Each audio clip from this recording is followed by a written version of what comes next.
नमस्कार सर्वांना. श्री स्वामी समर्थ, श्री गुरुदेव दत्त. ओम श्री महालक्ष्मी देवीय नमः. तर आज आहे गुरुवार आणि दत्त जयंतीसुद्धा आहे. तर 4 डिसेंबर रोजी दत्त जयंती आलेली आहे आणि त्यासोबतच मार्गशीर्ष महिन्यातला दुसरा गुरुवारसुद्धा आहे.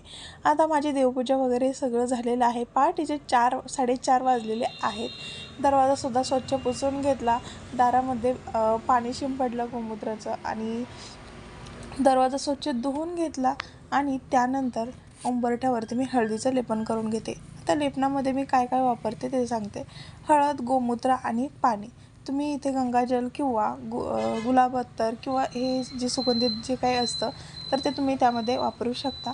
तर आहे ना, मी इथे छान असं हळदीचं लेपन करून घेते. पहाटेच करून घेते सगळं, कारण की मला करायचं आहे गुरुचरित्र पारायण. तर आहे ना, मला पारायण करायचं आहे आणि पारायण करायला वेळ लागतो. तसंच वेदिकाची शाळाही असते लवकरच, त्यामुळे तिचंही उरकून द्यायचं. म्हटलं आता पहाटे उठूनच आपण पारायण करून घ्यावं, म्हणजे तिच्या शाळेपर्यंत उरकेल आणि तिचंही आवरून द्यायला मदत होईल. आणि मुलं जागी असली की ते होत नाही, त्याच्यामुळं मुलं झोपीत असतानाच मला जे काही असं करायचं असेल तर मी करून घेते. आता मी इथे काही जास्त शूट वगैरे केलं नाही, कारण की मला पटपट उरकायचं होतं. मला फक्त थोडक्यात मला जेवढं करायचं मी तेवढंच करून घेतलं. पूजा वगैरे डायरेक्ट मांडले कीच मग नंतर ते तुमच्यासोबत शेअर केले. तर गुरुचरित्राचं पारायण खरंच वाचून मला खूप छान वाटलं. 2.5 तास गेले, साधारणतः 2.5-3 तास गेले. आणि जे संक्षिप्त श्री गुरुचरित्र पारायण होतं तर ते मी अक्कलकोटवरून आणलं होतं. मागच्या वर्षी मी जेव्हा अक्कलकोटला गेले होते तर तेव्हा मी येताना तिथून घेऊन आले होते. बरेच मला पूजेचं साहित्य थोडंफार काय, म्हणजे मला जेवढं पाहिजे होतं मी तिथनं घेऊन आलते. आणि असं कधी इथे आमच्या जवळ इथं ओझरडेमध्ये श्री स्वामी समर्थ महाराजांचं मठ आहे. तर आहे ना, अक्कलकोट प्रति इथे ओझरडेमध्ये स्वामींचं मठ आहे. तिथून सुद्धा मी कधी कधी मला लागेल तर मी सामान घेऊन येत असते. आणि आज पौर्णिमा आहे, दत्त जयंती आहे आणि इथे आमच्या इथे मंदिर आहे. तर तिथे गेलेलो. खरं तर मला ओझरडेला जायचं होतं, पण सकाळचं पारायण झालं. त्यानंतर मग घरातली कामं दिवसभर आवरून झाली. परत 3:30-4 वाजता मार्गशीर्ष गुरुवार होता. मग ती पूजा मांडायची. त्या पूजे मांडायला वेळ लागला. त्याचसोबत परत घरातली कामं, मग प्रसादासाठी शिरा बनवला. परत मुलांचं बघत बघत मला उशीर लागला. परत त्यानंतर पोथी वगैरे वाचायला मला वेळ लागला आणि घरीच 7:30 वाजले सगळं आवरूस तर. आणि मग म्हटलं आता ओझरडेला जायचं म्हटलं तर 15 ते 20 मिनिट लागणार आणि थंडी खूप होती. आणि मुलांना घेऊन म्हटलं आता नेक्स्ट पौर्णिमाला जाऊयात, कारण की मी असं ठरवलं की आपण अक्कलकोटला जाणं एवढ्या लांब प्रत्येक पौर्णिमाला शक्य होत नाही. मग ओझरडेमध्ये तरी जावं. पण असू देत, स्वामींचंच एक रूप आहे, श्री गुरुदेव दत्त, श्री गुरुदेवांचंच रूप आहेत स्वामी. असं म्हणून मी इथेच जवळच्या श्री दत्तगुरूंचं जे मंदिर आहे तिथे गेले. तिथेसुद्धा खूप लांबलचक रांग लागली होती. अगदी कितीतरी पटीने संख्या लोक, म्हणजे मी सांगू शकत नाही. खूप लांबवर गर्दी होती.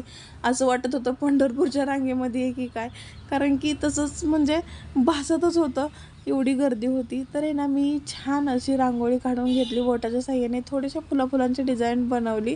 आणि बघा, उंबरठ्यावरती हळदीचं लेपन केलं ना, मधोमध एक स्वस्तिक काढून घेते आणि साईडने हळदीच्या 2-2 रेषा वाढते. दरवाजावरती तसंच हळदीचं स्वस्तिक काढते, इकडनं इकडे 2 रेषा, आणि त्यांना पूजा म्हणून हळदी कुंकू लावून घ्यायचं. तर मी असं करते. आणि हे बघा, माझं थोडक्यात थोडं म्हणून, म्हणजे मला पटपट उरकायचं होतं. आणि बाळ माझं छोटंसं ते मधून मधून मम्मी मम्मी करत होतं झोपीत, पण मी दुर्लक्ष केलं, कारण की त्याच्याजवळ गेले असते तर त्याने मला काहीच करून दिलं नसतं याच्यासाठी.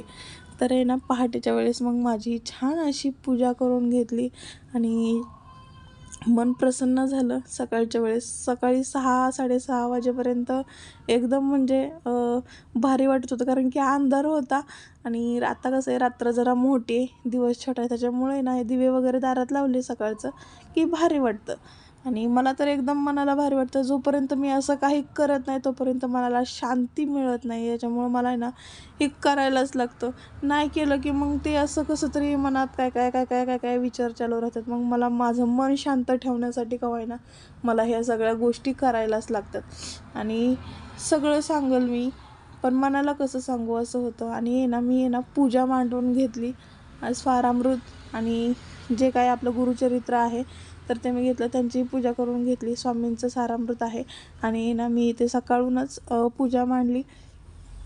आता देवघर वरती असल्यामुळं देवाला शेजारी नाही ठेवता आलं आणि रांगोळी काढून घेतली. आणि मग संध्याकाळच्या वेळेस आपली मार्गशीर्षची पूजा मांडली. तर हे जन्मताच आपले श्री गुरुदेव दत्त जेव्हा जन्मले तेव्हा जन्मताच ओमकार शब्द जपूनच ते जन्माला आले होते. आणि ना हे गुरुचरित्रामध्ये सगळी काही आख्यायिका आहे. मी सांगेल ना तेवढं कमी त्यांचं ऐकायचं. म्हणजे जसं मी स्वामींचं सारामृत वाचलं होतं तेव्हासुद्धा मला ते स्वामींचं सारामृत मी जसं वाचत होते अगदी वाचन करत होते, पण मी आहे ना समोर मला असं म्हणजे काहीतरी चित्र घडतंय दिसतंय असं होत होतं. आणि सेम तीच म्हणजे गुरुचरित्र वाचायला सुद्धा तसंच प्रसंगी आली. मी शब्दात नाही सांगता येते मला, पण मी जसं ते वाचत होते तर मला ते तसंच चित्र समोर दिसत होतं. म्हणजे बघा, जन्मताच ओमकारचे पोनी जेव्हा गुरुदेव दत्त जन्माला आले तर आहे ना मला ते तसंच म्हणजे असं काहीतरी समोर घडतंय. आणि मी सांगते, डबल सांगते की मला ते शब्दात सांगता येत नाही असं झालं. आणि यानंतर मी पारायण सुरू केलं आणि नॉनस्टॉप. मग काय पुढचं जोपर्यंत हे पूर्ण माझं जे गुरुचरित्र पारायण आहे जोपर्यंत संपत नाही तोपर्यंत मी तिथली उठली नाही. त्याचसोबत 108 वेळेस जप केला श्री स्वामी समर्थ श्री गुरुदेव दत्त असं म्हणत. आणि त्यानंतर काय आपण तीर्थ बनवतो तारक मंत्र म्हणून, तर ते करून घेतलं. आणि नंतरच्याला मग श्री गुरुदेव दत्तांची आरती म्हटली. आणि त्यानंतर मग थोड्या वेळ मी तिथं बसले विश्रांतीसाठी. 5-10 मिनिट काय उठले नाही मी सगळं झाल्यावर. आणि उठले 8:30 वाजता मी तिथून म्हणजे देवबाप्पापाशी बसले उठले. आणि त्यानंतर मग मी वेदिकाचा आवरून घेण्यासाठी घेतला डबा वगैरे. आणि ते शाळेतून येऊस तर मग बाकीची घरातली राहिलेली कामं केली. आणि परत ती शाळेतून आल्याच्या नंतर मार्गशीर्ष दुसरा गुरुवारची पूजा मांडली. तर तुम्हा सगळ्यांना दत्त जयंतीच्या आणि मार्गशीर्ष गुरुवारच्या खूप खूप खूप साऱ्या शुभेच्छा. तुम्हावर माझ्यावर सगळ्यांवर महालक्ष्मी आई देवी आई जी की एक विष्णूंचं रूप आहे ते जे दत्तगुरू श्री स्वामी समर्थ महाराज सगळ्यांचा आशीर्वाद तुमच्यावर माझ्यावर अखंड राहो हीच स्वामींचरणी महालक्ष्मी आईंचरणी प्रार्थना करते. आणि तुम्हा सगळ्यांना आजचा व्हिडिओ कसा वाटला? सर्वांना श्री स्वामी समर्थ. धन्यवाद. बाय.